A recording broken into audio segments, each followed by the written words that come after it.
Sean Salisbury here for Open Sports, and quarterback breakdown's kind of a comparison and talking about, we mentioned the Arizona and Philadelphia game in my video, and now talking about Donovan, McNabb, and Kurt Warner. It's amazing. McNabb starts off the season playing well, and everybody says he's recovered fully now, he's healthy, and he was having a really, really good season. And all of a sudden, a couple games, and now Donovan McNabb can't play according to some of the experts and geniuses out there. McNabb can still play. He hasn't played well, but a lot of quarterbacks go through, times 2 or 3 games and parts of a season where they play awful. McNabb's done it before, but he's also gone through parts of the season where he's proven why he's their franchise.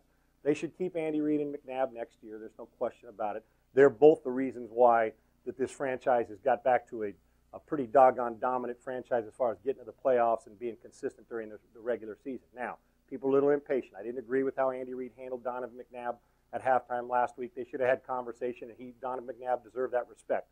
I know that Andy Reid's a great coach, and I know McNabb's a great player.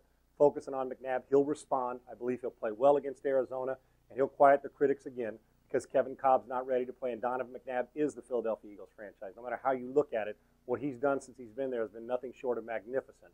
So all the people who are panicked now, oh, McNabb, what's wrong? You know what? It happens. It happens. I've heard the same crap about Brett Favre when he was throwing interceptions. He couldn't play, and since then he's finished second in the MVP award last year, now on a new team, throwing touchdown passes, has a high completion percentage, has got the best team in the AFC.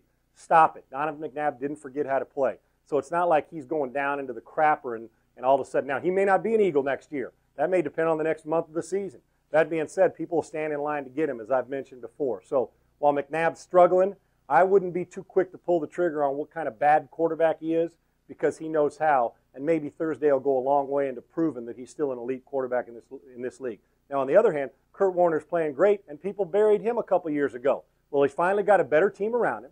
He's got confidence. He's healthy. He's got a coach that believes in him, and they're doing things and protecting the quarterback, allowing him to deliver the ball. And with Anquan Boldin and Larry Fitzgerald, Kurt Warner, with his accuracy, of course he's going to play well. And then he's got that stuff you can't teach, the ability to have the guts to throw it into tight spaces, the anticipation that quarterbacks a lot of times don't have, and the non-finger point, and I confess it's somebody else's fault. Kurt doesn't do that either. There's a reason why this team believes in him and why their former first-round pick Matt Leinart isn't playing. Talk about the greatest validation. Last year, Jack Del Rio starting David Garrard and cutting Byron Leftwich was the best validation in the NFL. Now, Jacksonville's struggling this year. Garrard's still playing pretty well. But last year, everybody questioned Jack's decision. It was the perfect decision. This year, people said Leinart, Kurt Warner. Ken Wisenhunt made the decision to go with Kurt Warner, and it was the perfect decision for the team, for Kurt Warner, for the franchise, and for Matt Leinart to sit back and say, you know what, I got a lot to learn, and I can learn from Kurt Warner. Warner is a player. As long as he's healthy, and when you put a good team around a good quarterback, you got a chance. Okay, you could take a great quarterback and stick him on a horse's patoot team, and you know what, he's not going to be worth much. Trust me. So Kurt Warner is having a lights-out season. His mechanics are the same. He's not changed anything on how his gut's throwing the ball down the field.